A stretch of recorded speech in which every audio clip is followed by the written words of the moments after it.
Jadi sebagai masukan, saran, pendapat dari rakyat ya, saya adalah rakyat biasa yang juga mewakili rakyat kita semua yang ada di Kabupaten Kaimana, memberikan harapan.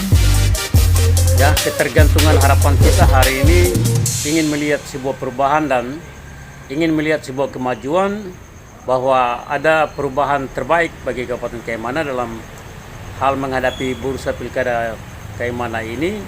Kita hanya bisa menaruh harapan itu kepada pasangan nomor urut 1, ya, Bapak Hasan Ahmad Aitorau dan Saudara Ishak Warieji, yang dimana ini disebut dengan pasangan Hai.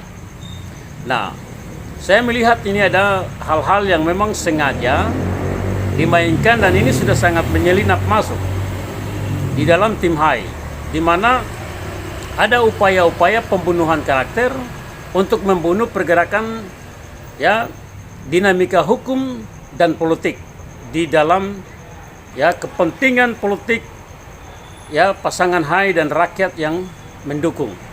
Ini sengaja karena ada beberapa potensi hukum yang saya lihat itu lemah, tidak dilakukan langkah-langkah hukum yang baik.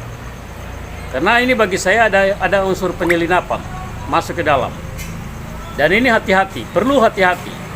Nah, sekarang potensi hukum yang saya mau sampaikan adalah ketika Freddy T pada hari beberapa waktu lalu mengiklankan iklan dia dengan melibatkan anak kecil usia di bawah umur untuk turut ikut serta berpolitik dengan menyampaikan pesan-pesan politik yang diiklankan, maka bagi saya ini adalah sebuah pelanggaran hukum dengan dua undang-undang yang berbeda. Yang pertama adalah Undang-Undang Perlindungan Anak dan Undang-Undang Pemilihan Umum. Ya, sekalipun dalam peraturan PRPU bahkan juga dengan PKPU tidak dimuat dalam hal anak-anak usia di bawah umur, tetapi undang-undangnya sudah jelas. Apa yang saya sudah bicara beberapa hari lalu itu perlu diperhatikan. Kalau hanya mengharapkan untuk memberikan laporan dan tindak lanjuti daripada Bawaslu atau Panwas, Bawaslu dan KPU, ini adalah pekerjaan mati. Karena bagi saya mereka ini ada unsur-unsur tersistematis masif di dalam sistem yang mengatur untuk memenangkan atau miring kepada kandidat yang lain. Itu sudah terbaca sekali, sangat-sangat terbaca. Dan bukan hari ini, saya berani katakan itu bukan hari ini, karena ini adalah kesiapan-kesiapan yang sudah disiapkan itu 1-2 tahun yang lalu, ya, 1 tahun yang lalu sudah disiapkan, dan itu kita sangat tahu persis, ya, konstruksi-konstruksi politik yang dipersiapkan itu kita tahu persis. Saya waktu masih menjabat sebagai anggota Majelis Rakyat Papua dan saya tahu persis. Tetapi bagian ini kan sudah kita lewat. Sekarang kita ada dalam ranah pemilihan umum.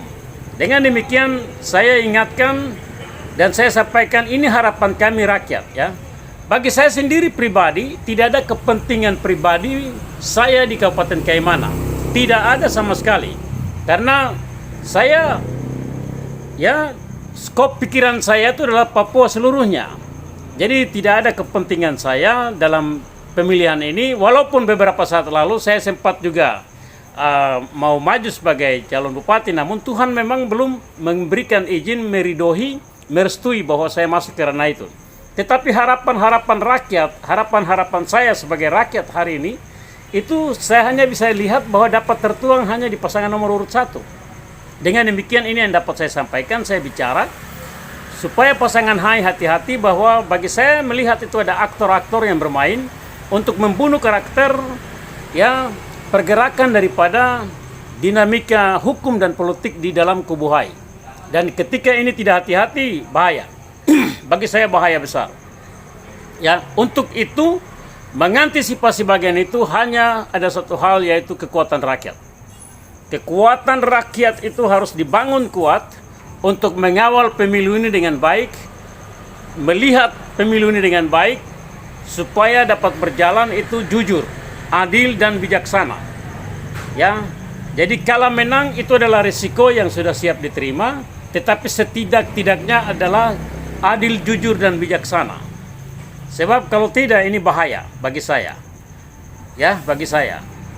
Ya, secara pribadi harapan saya seperti itu, tetapi juga prinsip hidup saya saya bukan bergantung sepenuhnya dalam hal kepentingan politik yang ada di Kaimana hari ini.